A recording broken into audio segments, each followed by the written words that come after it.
भाई जी निरंतर नाम जप करते थे, तो जब वहां से लौटे तो सायंकाल समुद्र के किनारे बैठे हुए थे। एक बेंच पड़ी थी और बैठकर वहां समुद्र की तरंगे देख रहे थे और नाम जप कर रहे थे। एकांत था, कुछ थोड़ा सा अंधेरा भी हो रहा था।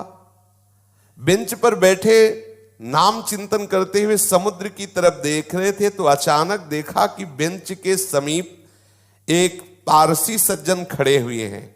सफेद पोशाक, सफेद पाग बांधे हुए ऐसे खड़े हैं। बहुत देर तक भाई जी उनकी तरफ देखते, फिर नाम जप करते, फिर देखते और वो खड़े ही रहे। भाई जी ने सभ्यतावश कहा, साहब बैठ जाइए। अब वो बोले डरिएगा नहीं। भाई जी ने कहा, मैं क्यों डरूंगा? बोले नहीं, मैं कोई आदमी नहीं हूं, मैं प्रेत हूं। एक बार भाई जी को पसीना आ गया, जैसे कोई एकदम बोलेला कि तो एकदम। उसने पहले कहा कि आप डरिएगा नहीं, मैं प्रेत हूं। सुनते ही भाई जी के पसीना आ गया। मतलब एकदम अचानक किसी को भी ऐसा हो जाएगा। उन्होंने कहा, डरिएगा नहीं, मैं उन प्रेतों में नहीं हूं जो किसी का अनिष्ट कर सकूं। मेरी हिम्मत नहीं थी कि मैं आपसे बात कर सकता यदि आप ना बोलते। ध्यान दीजिए, एक प्रेत योनि भी है 84 लाख योनियों में, जिनका शास्त्र विरुद्ध आचरण बनता है, धर्म विरुद्ध आचरण बनता है, जो अधोगति को प्राप्त होते हैं। जैसे धंधकारी के विषय में आया है कि वो प्रेत योनि को प्राप्त हुए थे, भागवत में बहुत से ऐसी गलतियां हैं जो हो जाने के कारण फिर हमें प्रेत योनि मिलती है।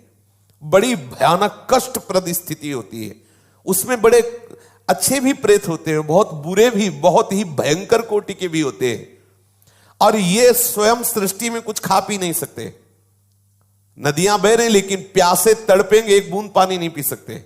ये जब पिएंगे जब कभी तुम्हारे ऊपर सवार हो जाएंगे, तभी ये आहार विहार कर सकते, अन्यथा नहीं। ऐसे तड़पते रहते, चिल्लाते रहते हैं। जब कोई अपवित्र और कर्महीन पुरुष फंस जाता है, तब ये उनके ऊपर सवार हो जाते हैं, उनका खून पीते, उनके द्वारा जो जल भोजन आदि पाया जाता है उसको वो ग्रहण करते हैं। जो भगवान नाम जप करता है उसको स्पर्श भी नहीं कर सकते, बात भी उससे नहीं कर सकते। विश्वास करना, जो भगवान नाम जप करते रहते हैं, ये प्रेत योनि की ताकत नहीं कि उसका स्पर्श कर सके।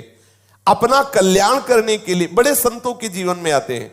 देखा गया पूज्यपाद सिउड़िया बाबा जी के भी जीवन में एक पाया गया कि एक बार वो वृक्ष के नीचे बैठे हुए थे, तो देखा एक प्रेत वृक्ष को हिला रहा है।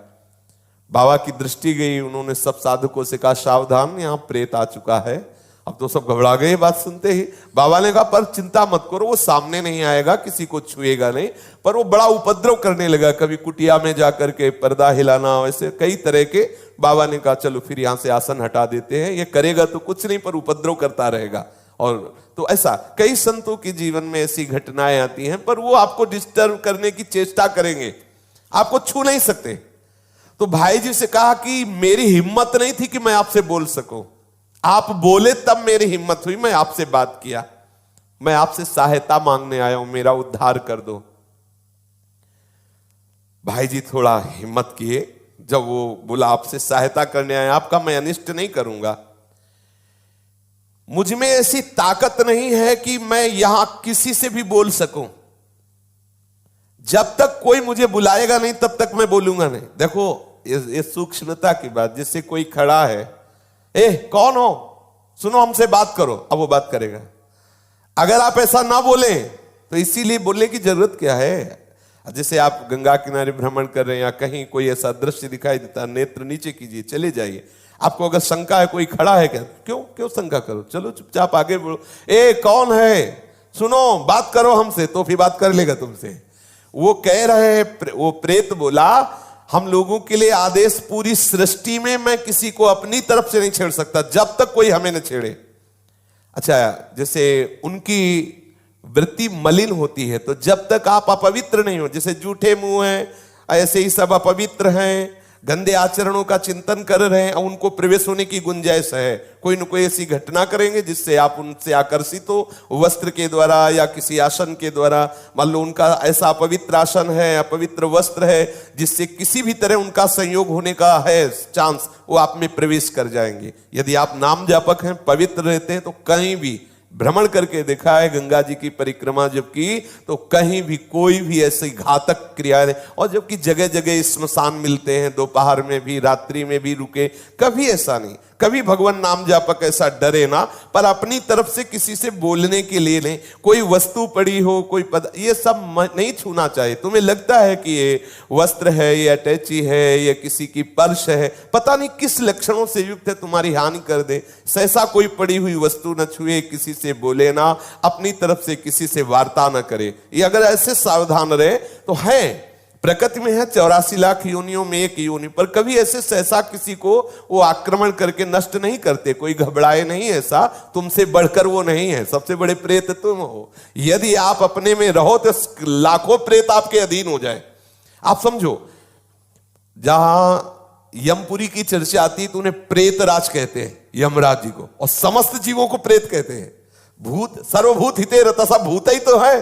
देखो ये 5 महाभूत है, नहीं ये भूत थोड़ी, ये महाभूत है, इनमें फंस गए, अब इनसे मुक्त हो जाओ, ये भूत है, परेशान करते रहेंगे। 5 तो लगे ही है, चूक गए तो और ऊपर इनमें छठा भी चढ़ जाएगा, और वो परेशान करता रहता है।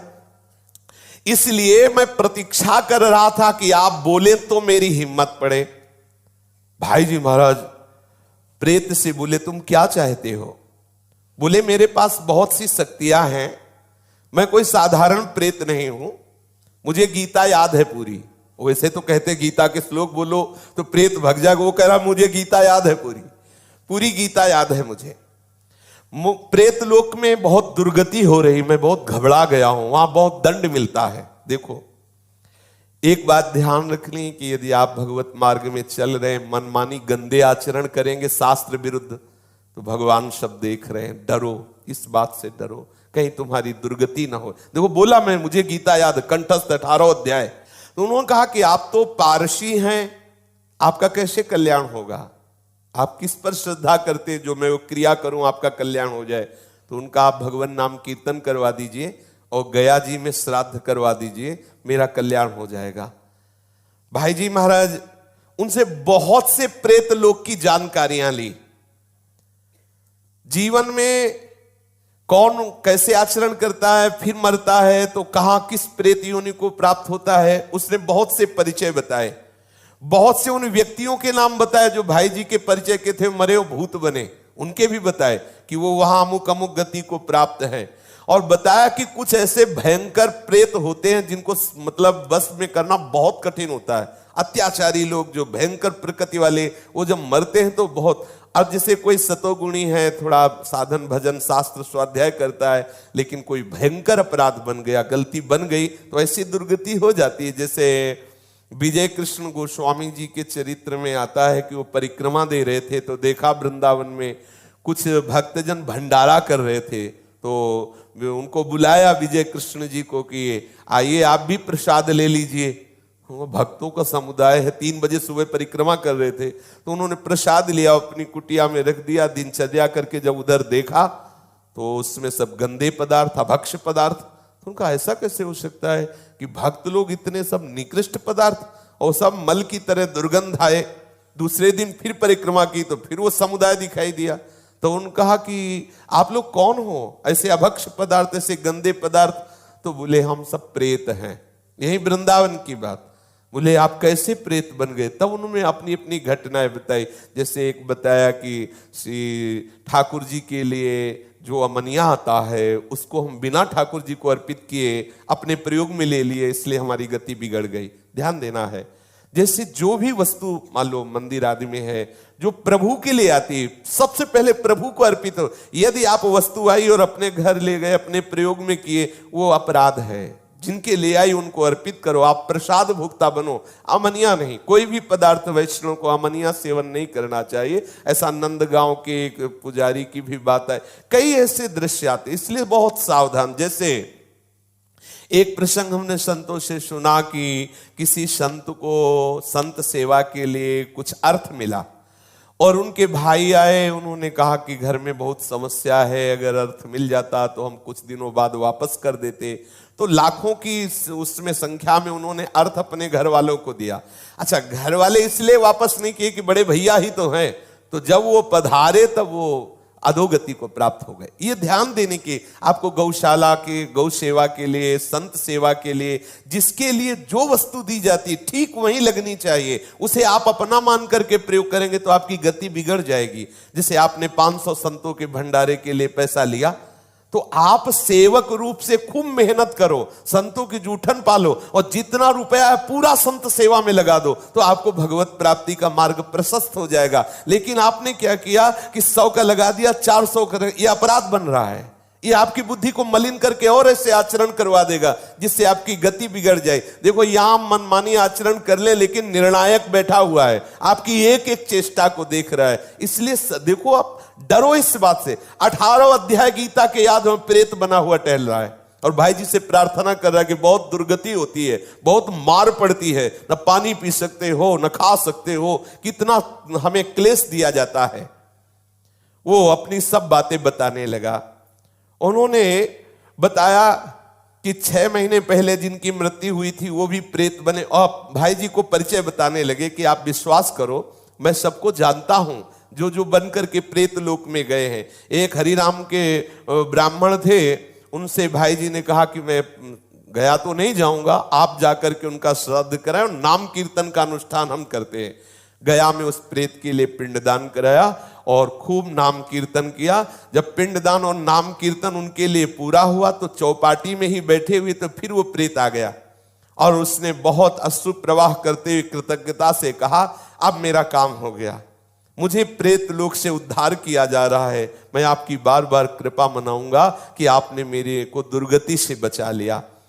मैंने प्रेत लोक की स्थिति, वहां के कौन कौन से जीव गए हैं, क्या क्या उनको दंड मिलता है, ये सब बहुत विस्तार से बातें की। भाई जी कह रहे हैं, और किसी किसी को लेकर के हमने उनसे बात की तो उन्होंने बताया कि नरकों का दंड है, मतलब यहां देखने को नहीं मिलता, ऐसे भयंकर कष्ट प्रेतों योनि में मिलते हैं।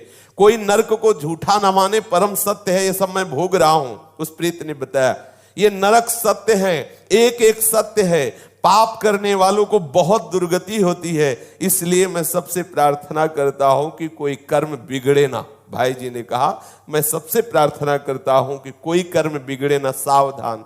अपने लोग समझते हैं कोई देख नहीं रहा, लेकिन जिनको देखना है, जिनको निर्णय करना है, वो तो निश्चित देख रहे हैं। भाई सावधान, हम बहुत डरते रहें, कोई अपराध न बने, कोई गलती न बने, इस जन्म में प्रिया प्रीतम मिल जाए, यही सार बात। श्री राधा वल्लभ लाल की जय।